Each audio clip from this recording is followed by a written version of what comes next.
शाम का वक्त था। कस्बे से दूर बसे पुराने गांव भैरवपुर की गलियां हर रोज की तरह सुनसान हो चुकी थी। आसमान में हल्के बादल थे और ठंडी हवा के झोंके पुरानी हवेली की टूटी खिड़कियों से सनसनाहट पैदा कर रहे थे। गांव के लोग इस हवेली के पास से भी नहीं गुजरते थे। कहते हैं यहां अजीब अजीब आहटें सुनाई देती है, जैसे कोई अनदेखा इंसान आस पास घूम रहा हो। रीना अपने दोस्तों के साथ गांव घूमने आई थी। सबने मजाक मजाक में कहा, चल रीना, तू तो बहुत बहादुर बनती है। अगर सच में हिम्मत है तो फिर हवेली के अंदर चल। मुझे किससे डर लगेगा? भूत वूत जैसी कोई चीज नहीं होती। रीना अकेली हवेली के अंदर चली गई। टॉर्च की रोशनी टूटी दीवारों पर पड़ते ही डरावनी परछाइयां बनने लगी। वो चौंक कर पलटी। वहां कोई नहीं था। शायद मेरे दोस्तों ने मजाक किया होगा। लेकिन अगले ही पल उसने टॉर्च की रोशनी में देखा, दीवार पर उसके अलावा एक और परछाई हिल रही थी। रीना की सांसें तेज हो गई। उसने धीरे से पुकारा, कौन है वहां? पर कोई जवाब नहीं मिला। बस धीरे धीरे कदमों की आहट पास आने लगी। वो भागकर बाहर निकली। दोस्त हंस पड़े। क्या हुआ? रंग उड़ गया चेहरे से? रीना कांपती आवाज में बोली, नहीं, अंदर कोई था। दोस्तों ने मजाक उड़ा दिया। लेकिन उस दिन के बाद से रीना के साथ अजीब घटनाएं होने लगी। कभी रात में उसके कमरे में किसी के चलने की आवाज आती, कभी शीशे में उसके पीछे कोई धुंधली परछाई दिखाई देती। गांव का नाई रघु रोज रात को देर तक दुकान बंद करता। एक दिन जब वह तालाब के किनारे से घर जा रहा था तो उसे लगा कोई उसके पीछे पीछे चल रहा है। कौन है बे? सामने आ। पर कोई जवाब नहीं।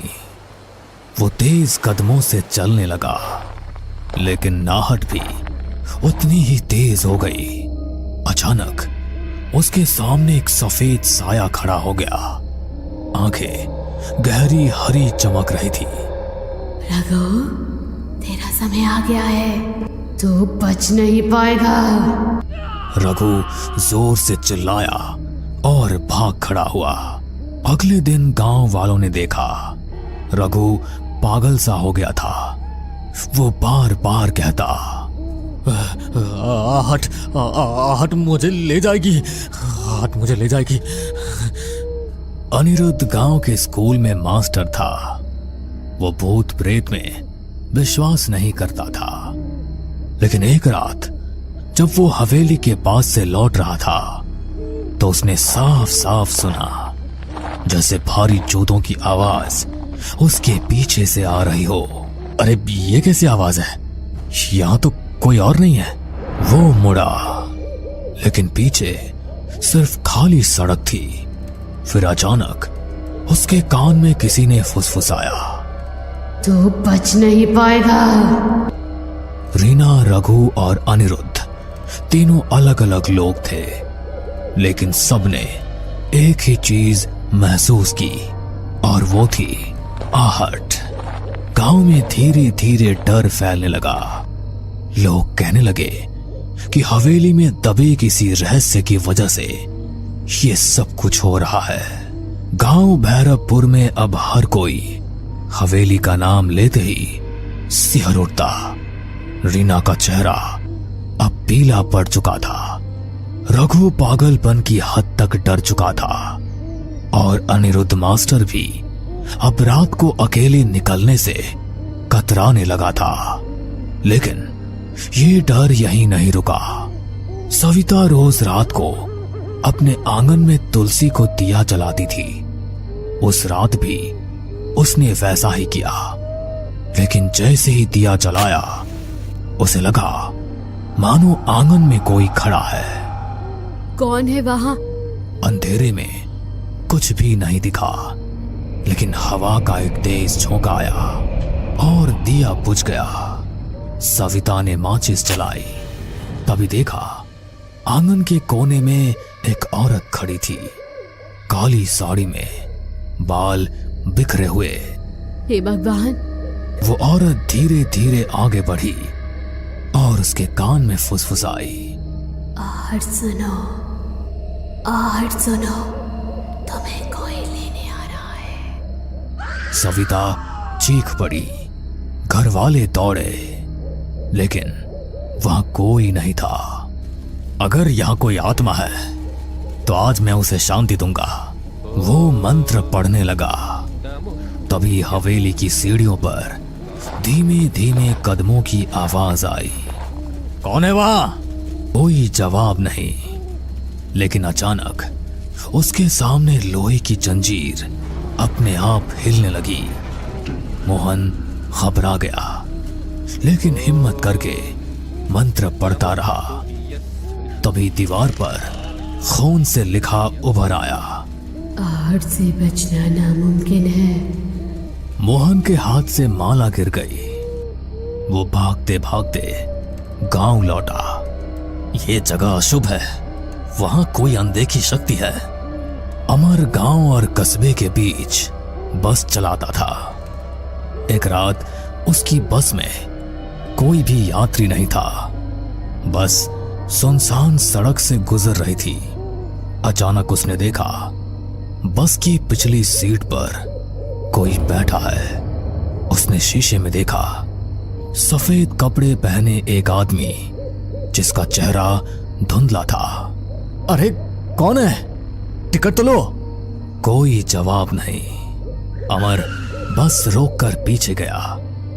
सीट खाली थी। वो लौटकर ड्राइवर सीट पर बैठा। तभी उसके कान में आवाज आई, बस चलते रहो, आखिरी मंजिल तो मेरे पास है। अमर की हालत खराब हो गई। उस दिन के बाद उसने रात में बस चलाना ही छोड़ दिया। गांव वालों की दहशत सुनकर पुलिस ने जांच के लिए डीसीपी अरविंद को भेजा। अरविंद बहुत तर्कसंगत इंसान था। भूत प्रेत की बातों पर हंसता रहता था। अरे ये सब अंधविश्वास है, मैं खुद हवेली जाऊंगा और देखूंगा। रात को वो टॉर्च लेकर हवेली पहुंचा। दीवारें खंडहर हो चुकी थी, लेकिन अचानक सीढ़ियों पर भारी कदमों की आहट गूंजी। रुको, कौन है वहां? उसने टॉर्च जलाई। सामने कोई भी नहीं था, लेकिन अगले ही पल उसे लगा जैसे किसी ने उसके कंधे पर हाथ रखा हो। वो पलटा, वहां सिर्फ हवा थी। फिर उसने कानों में साफ सुना, तू सच जानना चाहता है तो तहखाने में उतर। अब तक अलग अलग लोगों ने अलग अलग तरीके से आहट सुनी थी। सब घटनाएं अलग अलग थी, लेकिन एक ही बिंदु पर जाकर जुड़ती थी, आहट। मुझे लगता है हवेली में कुछ राज छिपा है।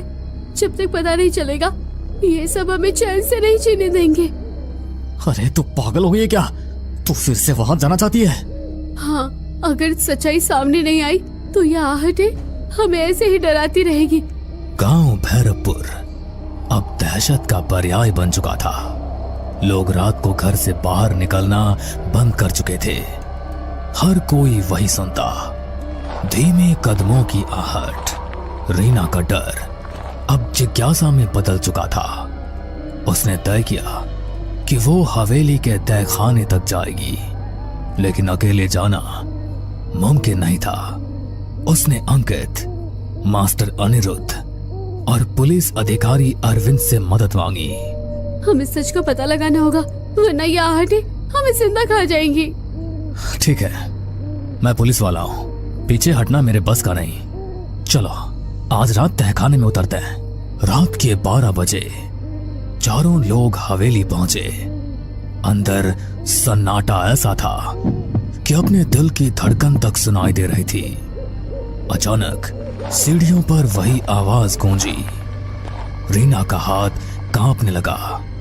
अरे डर मत, हम सब साथ हैं ना, सब लोग तहखाने की तरफ चलो। हवेली के पीछे एक पुराना लोहे का दरवाजा था जिस पर जंग लगी थी। अरविंद ने जोर से धक्का दिया। दरवाजा चरमराते हुए खुला और बदबू का एक तेज झोंका आया। सीढ़ियां नीचे अंधेरे में उतर रही थी। चारों लोग नीचे उतरे। तहखाना ठंडा और सीलन भरा था। दीवारों पर काई जमी थी और बीचों बीच एक टूटी चौकी रखी थी। देखो वहाँ। दीवार पर खून से लिखा था, आहट मेरा श्राप है, जो सुनेगा उसका अंत होगा। ये सब किसने लिखा होगा? तभी तहखाने के कोने से एक सफेद धुंधला साया उभरा।